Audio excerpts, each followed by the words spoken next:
We're looking at something pretty big. Yeah. The 2026 AI landscape and this whole battle brewing between open source and proprietary AI. Right. Yeah. You sent over this really awesome report.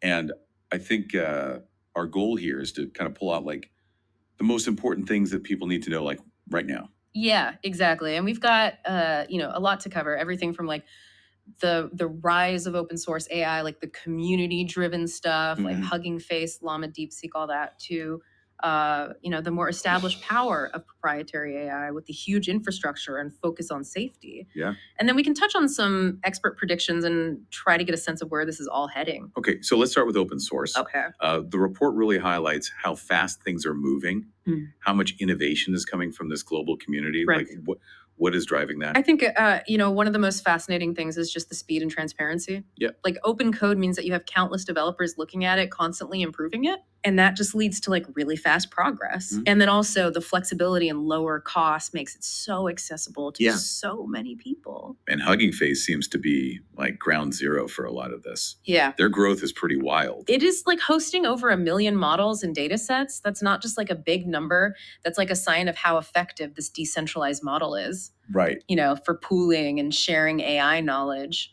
And then their valuation, multi-billion-dollar valuation, and the huge revenue jump, like those underline the real world impact of open source AI. Sure. And you see it in the, tens of millions of monthly website visits. Yeah. It's like people are engaged. It's huge. And then we have the real world examples like Llama 2.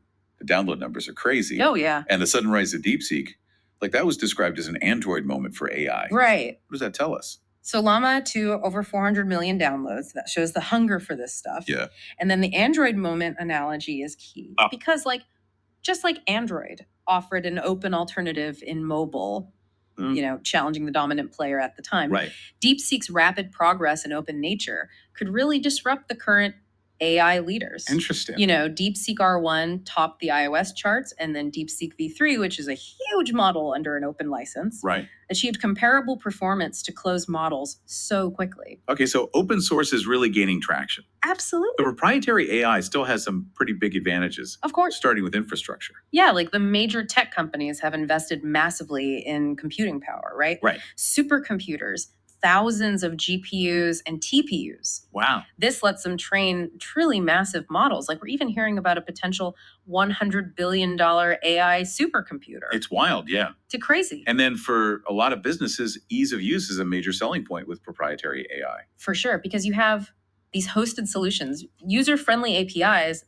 Companies can integrate powerful AI without needing like deep technical expertise. Like ChatGPT hitting 100 million users in 2 months shows how accessible these platforms are. Yeah, absolutely. And then there's also the safety features and dedicated support. Right, that's huge, especially for enterprise adoption. Yeah. Robust content filters, regular updates, customer support, all that builds confidence. Yeah. And then we can't forget the long-term research into AGI, artificial general intelligence, which requires serious resources. Yeah, absolutely. Okay, so what about performance? Is open source still playing catch up? So the gap is definitely closing. Okay. While proprietary models might lead in some like overall benchmarks, open source models are achieving comparable and sometimes even superior performance in specific areas. Interesting. Like we saw Llama 3.1 and DeepSeek V3 performing really well. Right. And the other thing is open source can be fine-tuned with proprietary data. Oh, okay. So you can create a highly effective AI for a very specific industry. Oh, that's cool. Yeah. So looking ahead to 2026, the experts at Gartner and Forrester are seeing a pretty big shift towards more open AI.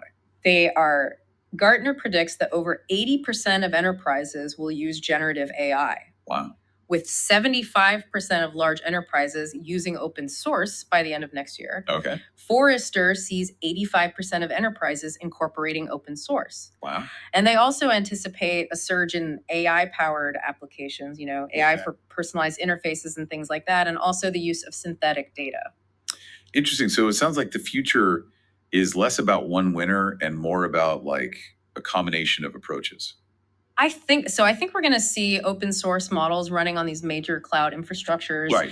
with businesses strategically using both open and proprietary solutions. Oh. Open source gives you that specialization and cost effectiveness. Yeah. Proprietary maintains an edge in certain areas. Excellent. And the open source community's emphasis on collaboration and interoperability is only going to make this hybrid future stronger. So, for you, the listener, the key takeaway here is that the AI landscape in 2026 is going to be a dynamic mix. Open source is rapidly advancing, it's providing real competition to proprietary AI. And a hybrid strategy is probably the most likely and maybe even most advantageous path for a lot of companies. Yeah, each approach has its strengths.